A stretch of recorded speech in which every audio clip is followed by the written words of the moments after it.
آسان بنانے کا ایک فارمولہ عطا فرمایا، اور کیا فرمایا؟ وَقُولُوا لِلنَّاسِ حُسْنًا، اور لوگوں سے اچھی بات کہو۔ آپ یقین کریں جس نے اس فارمولے پر عمل کر لیا نا، اس کی زندگی آسان، اس کی فیملی خوش، اس کے دوست راضی، وہ ہر جگہ ترقی کرنے لگتا ہے۔ اب آپ خود دیکھیں، ایک دکاندار ہے، سودا بڑا اچھا ملتا ہے، مگر جب جاؤ اس کی زبان پر سختی ہے، گالیاں ہیں، جھاڑتا ہے، سودا ایسے دیتا ہے جیسے بھیک دے رہا ہے۔ ادھر گاہک جائیں گے، یا ایک ایسا دکاندار ہے جو ہر آنے والے گاہک سے محبت سے بات کر رہا ہے، پیار سے بات کر رہا ہے، طبیعت بھی پوچھ رہا ہے، بندہ کہتا ہے بڑا با اخلاق ہے۔ اخلاق کی برکت سے کاروبار بھی بڑھتا ہے، اخلاق کی برکت سے عزت بھی بڑھتی ہے، ترقی ملتی ہے اس کو۔ ایک ہی ادارے میں دو بندے جاب کر رہے ہیں، ایک سب سے دوستی، پیار، محبت، ٹیک کیئر کرنے والا، اور ایک سب سے لڑنے والا، بتاؤ ترقی کس کو ملے گی؟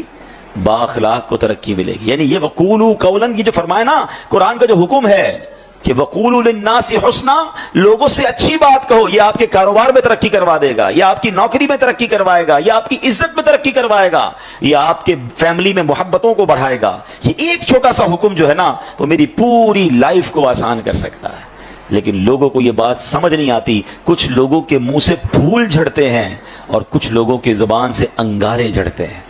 انہیں احساس نہیں ہو رہا کہ میں کتنوں کا دل توڑ رہا ہوں، کتنوں کو تکلیف پہنچا رہا ہوں۔ کاش یہ بات ہمیں سمجھ آ جائے۔ میرے پیارے اسلامی بھائیوں، اب ایک اور واقعہ سنیے، نبی پاک کے سمجھانے کا انداز، ایک ہمارے سمجھانے کا انداز، پتہ نہیں ہے نماز کیسے پڑھتے ہیں، پتہ نہیں ہے تلاوت کیسے کرتے ہیں، پتہ نہیں مسجد کا ادب کیا، ایسے ڈانٹ کے سمجھائیں گے کہ بندہ پہلے ڈر جائے۔ اب پیارے آقا علیہ الصلوۃ والسلام کا دور ہے، اور وہ حضرت معاویہ بن حکم سلمی رضی اللہ عنہ، صحابی رسول ہیں، اپنے ہی واقعہ بیان کرتے ہیں۔ کہتے ہیں میں شروع میں جب اسلام میں نماز فرض ہوئی نا، تو نماز کے دوران باتیں کرنے کی اجازت تھی۔ یہ حکم بعد میں آیا کہ اب نماز میں بات چیت نہیں کر سکتے۔ وہ کہتے مجھے پتہ ہی نہیں تھا، نبی پاک علیہ الصلوۃ والسلام کا حکم آ چکا تھا اور مجھے پتہ ہی نہیں تھا کہ یہ حکم آ گیا ہے، میں اس دن وہ نہیں ہوں گے محفل میں۔ تو کہتے میں آیا اور نماز شروع ہو گئی، نبی پاک علیہ الصلوۃ والسلام نماز پڑھا رہے تھے، میں پیچھے نماز میں حاضر ہو گیا۔ تو کہتے چھینک آئی ایک شخص کو، تو میں نے کہہ دیا یرحمک اللہ نماز کے دوران۔ تو صحابہ کرام کچھ تھے جنہوں نے مجھے بڑی تیز نظروں سے دیکھا، تو مجھے پتہ ہی نہیں تھا کہ بات نہیں کر سکتے۔ میں نے کہا کیوں دیکھ رہے ہو مجھے تیز نظروں سے؟ نماز میں وہ کہہ رہے ہیں آپ مجھے کیوں ایسے دیکھ رہے ہیں؟ تو اب لوگوں نے اپنی ران پر ہاتھ مارا، اور کہ اب مجھے سمجھ آیا کہ مجھے خاموش کرنا چاہ رہے ہیں، یہ بول نہیں رہے مگر مجھے اشارے سے سمجھا رہے ہیں کہ بولنا نہیں ہے۔ کہتا میں نے نماز کمپلیٹ کر لی۔ جب نماز پوری ہوئی تو نبی پاک علیہ الصلوۃ والسلام نے مجھے اپنے پاس بلایا، اور نبی پاک سے بڑھ کر بہترین سمجھانے والا کون ہے، بہترین معلم کون ہے؟ کہتے ہیں نبی پاک علیہ الصلوۃ والسلام نے نہ مجھے ڈانٹا، نہ برا بھلا کہا، نہ جھڑکا، بلکہ فرمایا نماز میں باتیں نہیں کرتے، نماز میں تو اللہ پاک کی تسبیح کرتے ہیں، تکبیر کہتے ہیں، قرآن کی تلاوت کیا کرتے ہیں۔ کہتے ہیں بس نبی پاک نے بٹھا کر مجھے یہ سمجھا دیا۔ یہ بھی تو ایک انداز ہے نا، ایک بندے کو حکم پتہ ہی نہیں ہے اور آپ ذرا اس پر چڑھ دوڑیں، یہ نہیں ہوتا۔ خاص طور پر اگر آپ نے اسلام کی بات سکھانی ہے، دین سکھانا ہے، پہلے ایک بات سمجھیے، اگر آپ اپنے بچوں کو نمازی بنانا چاہتے ہیں، قرآن پڑھانا چاہتے ہیں، یا آپ کسی نیکی کے کام کو پھیلانا چاہتے ہیں، تو ایک بار یاد رکھیں کہ آپ اچھا کر رہے ہیں تو کوئی ہے جو اس کو بگاڑنا بھی چاہتا ہے۔ جب بھی بندہ اللہ رسول کی بات کرے گا نا، تو اس کی مائنڈ میں ہونا چاہیے میرا ایک دشمن ہے جو اس بندے کو دین کی طرف نہیں آنے دینا چاہ رہا، کیونکہ شیطان تو کبھی بھی نہیں چاہے گا نا۔ یعنی آپ سارے ماشاءاللہ جو مسجد میں آئے ہیں نا، تو ایک طاقت تھی جو آپ کو روکتی رہی، اور آپ اس کو یوں سمجھے چیرتے ہوئے آ گئے مسجد میں، ماشاءاللہ ایمان مضبوط تھا۔ لیکن ایسا کئی لوگوں کے ساتھ ہوتا ہے جو گھر سے نکلتے ہیں مسجد کے لیے، شیطان پہنچنے نہیں دیتا، یار اگلی بار جائیں گے، آج گرمی بڑی ہے، چلو یار آج رہنے دو۔ گھر سے نکلا تھا حالانکہ نماز کے لیے، مگر شیطان نے بدل دیا۔ تو آلویز جو دین کا داعی ہے اسے یہ سوچنا ہوگا، جو کسی کی اصلاح کرنا چاہتا ہے اس کو یہ سوچنا ہوگا کہ میں اصلاح کرنا چاہتا ہوں، شیطان دور کرنا چاہتا ہے، ہم دونوں کی لڑائی چل رہی ہے۔ ذرا سی میں نے سختی کی تو یہ بندہ شیطان کی مان کے دور چلا جائے گا۔ نرمی، پیار، محبت اتنا دو کہ وہ شیطان کی نہ مانے، آپ کی بات مانے اور اللہ رسول کی طرف آ جائے۔ لیکن اگر سمجھانے والا ہی سخت ہو گیا، سمجھانے والا ہی ڈانٹنے والا ہو گیا، تو پھر تو بہت آسانی سے شیطان دور لے کے چلا جائے گا۔ تو یہ بہت ضروری ہے ان تمام لوگوں کے لیے جو ٹیچرز ہیں، جو والد ہیں، جو تنظیم کے بڑے ہیں، جو کسی کمیونٹی کے بڑے ہیں، کسی خاندان کے بڑے ہیں، اگر آپ کو اللہ نے مقام دیا ہے اور آپ لوگوں کو کچھ گائیڈ کرنا چاہتے ہیں، you have to be soft, نرم، شفقت، آپ کی زبان سے پھول جھڑنے چاہیے، کیونکہ آپ کا مقابلہ شیطان سے ہے۔ وہ چاہتا یہی آپ بد اخلاقی کریں، میں لوگوں کو لے جاؤں، اور ایسا ہوتا ہے۔ کئی بدقسمتی سے دین کی بات کرنے والے بھی اتنے سخت ہوتے ہیں کہ لوگ پھر دین سے دور ہو جاتے ہیں۔ ایسا مت کیجیے، خدا کے واسطے ایسا مت، شیطان کھینچ رہا ہے، اور یہ بندہ آپ کی بات سننے آ گیا ہے, اب تو پیار سے بات کیجئے, اب تو مسکرا کر بات کیجئے, اب تو نرمی کی بات کیجئے. تو انشاءاللہ اگر اس بات پر عمل کریں گے تو اللہ نے چاہا زندگی میں بڑی ترقیاں اور بڑی کامیابیاں ملیں گی. اعلیٰ حضرت امام اہل سنت فرماتے ہیں اعمال میں ہدایت نرمی سے چاہیے کہ سختی سے ضد نہ بڑھے. اللہ کرے یہ بات ہمیں سمجھ آ جائے. اچھا بالکل اسی طرح کسی کو سمجھانا ہے, اس میں بھی بڑی غلطی ہوتی ہے. سب کے سامنے لوگ سمجھاتے ہیں, یہ میرا بیٹا جو ہے نا, اچھا رشتہ دار آئے ہیں گھر پہ, مہمان آئے ہیں, اور ان کے سامنے کہہ رہے ہیں یہ بیٹا میری بات مانتا نہیں ہے, بہت تنگ کرتا ہے, ذرا آپ بھی اسے سمجھا دیں. کیا اب وہ سمجھے گا آپ کی بات؟ سب کے سامنے آپ نے ذلیل کر دیا. بلکہ ہمارے ساتھ بھی ہوتا ہے کہ کسی بزرگ, کسی عالم دین کے پاس اپنے بیٹے کو لے کر لائن میں لگ کر آتے ہیں اور کہتے ہیں میرا بیٹا بڑا شرارتی ہے, مجھے بہت تنگ کرتا ہے, آپ ذرا اس کو سمجھا دیں. آپ سوچیں آپ نے اس بیٹے کو اس دیندار آدمی کے سامنے ذلیل کر دیا, وہ کیسے اپنے باپ سے محبت کرے گا؟ ہونا کیا چاہیے تھا, والد آ کر کہتا میرا بڑا پیارا بیٹا, حضرت اس کے لیے دعا کر دیں. یہ بھی تو ہو سکتا ہے, دعائی کروانی تھی, اس کی برائی کرنا ضروری ہے سب کے سامنے. اور ہو سکتا ہے آپ کا یہ جملہ بیٹے کے دل میں آپ کے لیے نرمی ڈال دے کہ یار میں ابو کو اتنا تنگ کرتا ہوں, ابو پھر بھی جا کے ایک عالم دین کے پاس, ایک بزرگ کے پاس جا کر کیا کہہ رہے ہیں کہ میرے بیٹے کے لیے دعا کر دیں, میرا پیارا بیٹا ہے. کتنا یہ تو طریقہ ہوتا ہے دل میں محبت ڈالنے کا. ہم خود ہی اپنے بچوں, اپنے چھوٹوں سے اپنے دل میں محبت دور کر رہے ہوتے ہیں. اچھا پھر اسی طرح ایک اور کہانی کیا ہو کر آج کل لوگ ہو گئے ہیں, سوشل میڈیا پہ سمجھانا ہے. اب مجھے ایک بات بتائیں, آپ نے کسی ایک بندے کو سمجھانا ہے, اس کو ویڈیو پہ سمجھائیں گے آپ؟ اب ویڈیو پہ آپ سمجھا رہے ہیں تو شیطان ہو سکتا ہے اس کو ضد ہو جائے. اچھا آپ نے اس کو سمجھایا یا اس کی کوئی برائی بتائی اور اس نے وہ برائی ختم کر بھی لی, تو یہ ہزاروں لاکھوں لوگوں کو آپ نے اس کی برائی بتائی, اس کا عذاب کس پر ہے, اس کا گناہ کس پر؟ یہ کون سا طریقہ ہے کہ آپ کو کسی فرد سے پرابلم ہے اور آپ اس کو سوشل میڈیا پہ سمجھا رہے ہیں, ویڈیو کے ذریعے سمجھا رہے ہیں؟ یہ تو عجیب ہو گیا, یہ دشمنی بڑھانے والی بات ہے, یہ شیطان کو خوش کرنے والی بات ہے. اللہ کرے کہ یہ لوگوں کو بات سمجھ آ جائے کہ ایک جملہ یاد کر لیں, جس نے کسی کو سب کے سامنے سمجھایا اس نے اس کو ذلیل کیا, اور جس نے کسی کو اکیلے میں سمجھایا اس نے اس کو زینت بخشی. ہاں اگر پیار ہے نا کسی سے, سمجھانا ہے تو اکیلے میں, حضرت آپ نے پرچی لکھ دیں, میسج کر دیں کہ یہ آپ کے بیان میں پرابلم تھا, یہ آپ کے انداز میں پرابلم تھا, یا کوئی بھی آپ کی فیملی کا ایشو ہے, آپ کے دوستوں میں ایشو ہے, ذرا اکیلے میں آپ سے بات کرنی ہے پیار سے.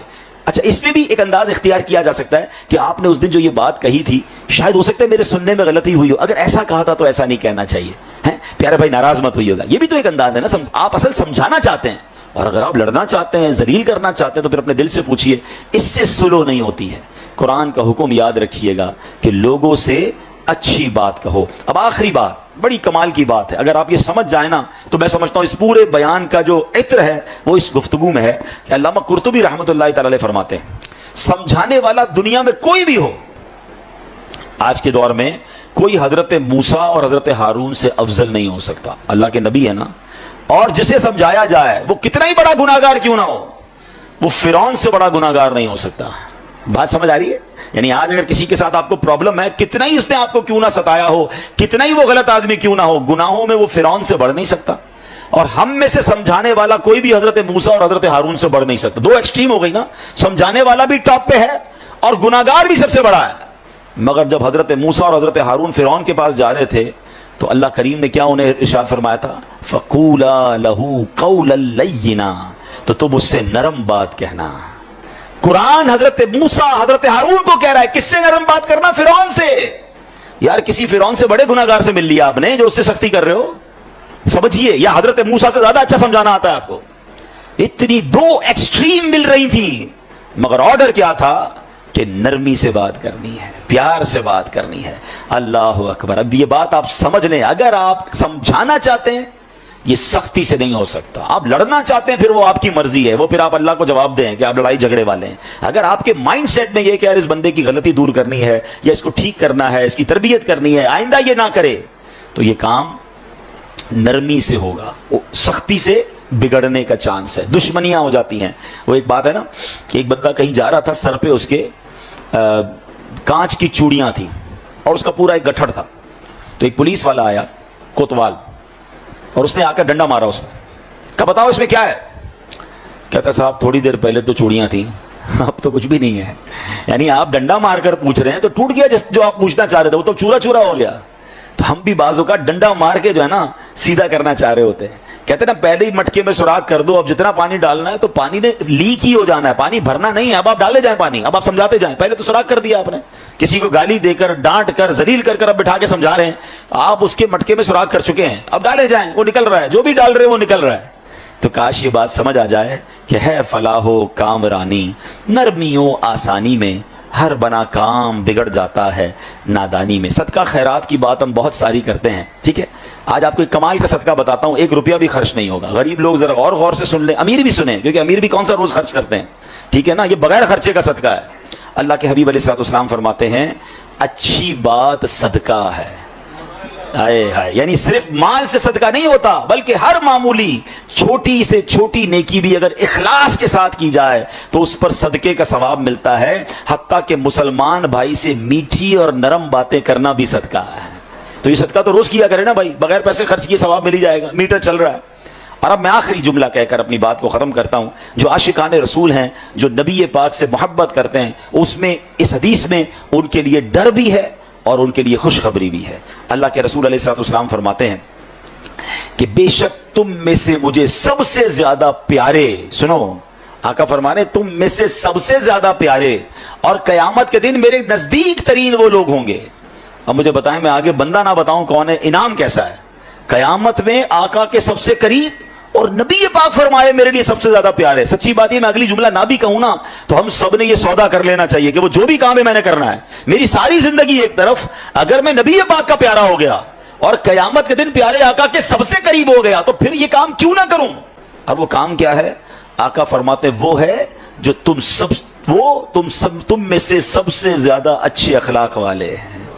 جو زیادہ اخلاق والا ہے وہ آقا کو زیادہ پیارا ہے. اب غور کر لیں میرے اخلاق کیسے ہیں.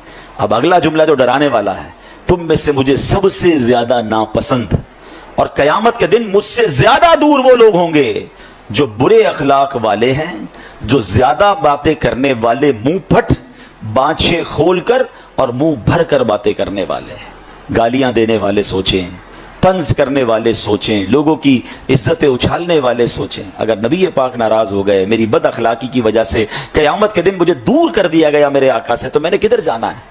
اللہ کرے کہ ہمیں نبی پاک کے اخلاق کا صدقہ نصیب ہو جائے, ہماری زبان سے گالی گلوچ ختم ہو جائے, طنز ختم ہو جائے, لوگوں کی بے عزتیاں ختم ہو جائیں, ہم جوڑنے والے بنے, ہم توڑنے والے